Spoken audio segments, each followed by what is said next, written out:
દરિયાના મોજાના કારણે મકાન ધરાશાયી થયા હોવાની બનાવ સામે આવ્યો છે। ઉનાના સૈયદ રાજપરાની આ ઘટના છે। દરિયાકાંઠા વિસ્તારની આ ઘટના કે જ્યાં ભારે કરંટના કારણે મકાન ધરાશાયી થયું। મકાન ધરાશાયીનો લાઈવ વિડીયો પણ સામે આવ્યો છે। છેલ્લા કેટલાક દિવસોમાં 2 થી 3 મકાન ધરાશાયી થયા। તાઉતે વાવાઝોડામાં પ્રોટેક્શન દિવાલ ધોવાઈ જતા અનેક મકાનો અહીં ધરાશાયી થાય છે। તો વહેલી તકે દરિયાના મોજાને રોકવાની વ્યવસ્થા કરવામાં નહીં આવે તો અનેક મકાનોને નુકસાન થવાની સંભાવનાઓ પણ વ્યક્ત થઈ રહી છે।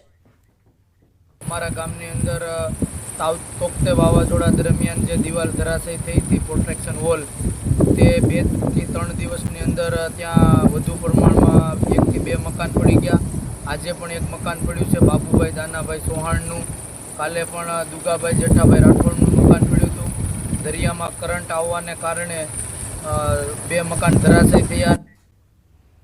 તો આજે વિસ્તારની ઘટના છે। અહીં પ્રોટેક્શન વોલ પહેલા હતી, પરંતુ તાઉતે વાવાઝોડાના કારણે આ પ્રોટેક્શન વોલ તૂટી ગઈ છે। તેના કારણે અહીંના મકાનોને નુકસાન પહોંચી રહ્યું છે। જો વહેલી તકે અહીં કોઈ યોગ્ય વ્યવસ્થા કરવામાં નહીં આવે તો હજુ પણ તારાજી સર્જાઈ શકે। સુરતના સલાબતપુરાના ધમલા વાર્ડ 1માં બીજા માળનો મકાનનો ભાગ ધરાશાયી થયા હોવાની પણ ઘટના સામે આવી। વર્ષો જૂના મકાનના બીજા માળનો ભાગ તૂટી પડતા 2 લોકો ઇજાગ્રસ્ત થયા। ઘટનાની જાણ થતાં જ પોલીસ પીસીઆર વાન સ્થળ પર પહોંચી।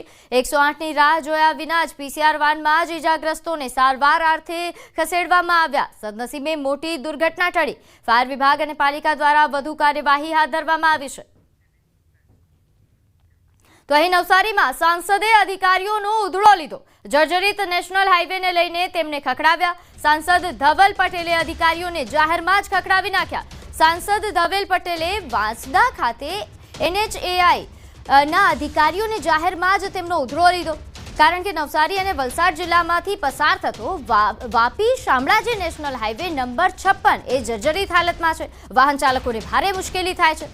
વાપી શામળાજી હાઈવે પ્રથમ વરસાદમાં જ જર્જરિત બનતા વાહન ચાલકો ત્રાહિમામ પોકારી ઉઠ્યા છે, જેને લઈને સાંસદ ધવલ પટેલ જાતે જ વાંસદા ખાતે જઈને કામનું નિરીક્ષણ કરતા કામમાં બેદરકારી જણાઈ અને તેમણે અધિકારીઓને ખખડાવ્યા। ચોમાસા સુધી વલસાડથી નવસારી જિલ્લા સુધી વાપી શામળાજી નેશનલ હાઈવે પર એક પણ ખાડા ન પડે તેવી ગુણવત્તાયુક્ત કામગીરી કરવા માટે સૂચન પણ આપ્યા। देखिए 19 वाजदा ऑलरेडी हमने टेंडर कर दिया है और 104 किलोमीटर हमने टेंडर किया था, जिसके अंदर 19 वाजदा का स्ट्रेच भी आता है। 1 महीना हुआ है हमें काम करते हुए। 1 महीने में हमने ऑलरेडी लगभग 60 से 65 किलोमीटर रोड पे काम कर दिया। तो 1 महीने के बाद हमारा प्लान था कि इस स्ट्रेच को भी हम टेकअप करेंगे, क्योंकि हमने किया था नेत्रांग साइड से और हम इधर की तरफ आ रहे थे। નવસારી જિલ્લામાં પડેલ બેમાર વરસાદને કારણે રસ્તાઓ બિસ્માર હાલતમાં થઈ ગયા છે। રસ્તાઓ ખરાબ થઈ ચૂક્યા છે। વાહન ચાલકો પરેશાન થઈ ચૂક્યા છે। રસ્તાની ગુણવત્તા જે છે એ નથી જળવાવાના કારણે વાહન ચાલકો પરેશાન થઈ ગયા છે। મસ્ત મોટા ખાડાઓ પડી ચૂક્યા છે। આ જે દ્રશ્ય છે વાપી શામળાજી હાઈવેના દ્રશ્ય છે, અને ત્યાં જે વલસાડ ડાંગના જે સાંસદ છે એ પસાર થઈ રહ્યા હતા અને જે કામ ચાલી રહ્યું હતું ત્યારે અધિકારીઓનો ઉગાડો લીધો હતો અને જે રસ્તાઓ છે બિસ્માર રસ્તાઓ તાકીદે મરામત કરવાની સૂચના જે સાંસદ ધવલ પટેલ આપી રહ્યા છે અને અધિકારીઓને ઉગાડો લઈ રહ્યા છે કે આ પ્રકારના રસ્તા ચલાવી લેવામાં નહીં આવે। તમારા ઉપરી અધિકારીઓને અહીં મૂકવામાં આવે અને વહેલી તકે વાહન ચાલકોને જે સમસ્યા પડી રહી છે એ દૂર કરવામાં આવે એવી સૂચનાઓ આપવામાં આવી રહી છે। ધવલ પટેલ આપણી સાથે છે, એમની સાથે સીધી વાત કરીએ છીએ। રસ્તાઓને લઈને આજે આપણે પોતે પસાર થઈ હતા ગાડી ઉભી રાખવાની સૂચના આપી છે। જી, ખાસ કરીને આપણા વાંસદા ઉનાઈનો આ રસ્તો છે, અમારા વાંસદાના ગરીબ આદિવાસીઓ, મધ્યમ વર્ગના આદિવાસીઓનો નોન સ્ટોપ અમને કમ્પ્લેન્ટ મળી છે।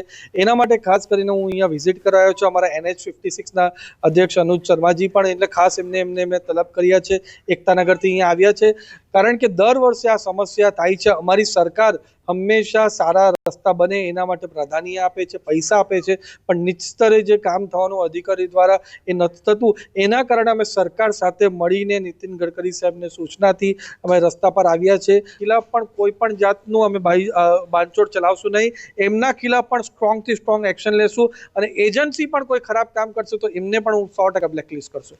ચોક્કસથી જે રીતના બિસ્માર રસ્તાઓને લઈને હવે જે વલસાડ ડાંગના જે સાંસદ છે ધવલ પટેલ એ પણ સામે આવી ચૂક્યા છે અને અધિકારીઓને સ્પષ્ટ સૂચના આપી દીધી છે કે જો કોઈ પણ ભ્રષ્ટાચાર થશે અથવા તો કોઈ પણ બેદરકારી જો રાખવામાં આવશે આ રસ્તા જે રિપેર કરવામાં, તો એમના વિરુદ્ધ પણ કડક કાર્યવાહી થશે. ભાવિન પટેલ, ન્યૂઝ 18 ગુજરાતી, નવસારી.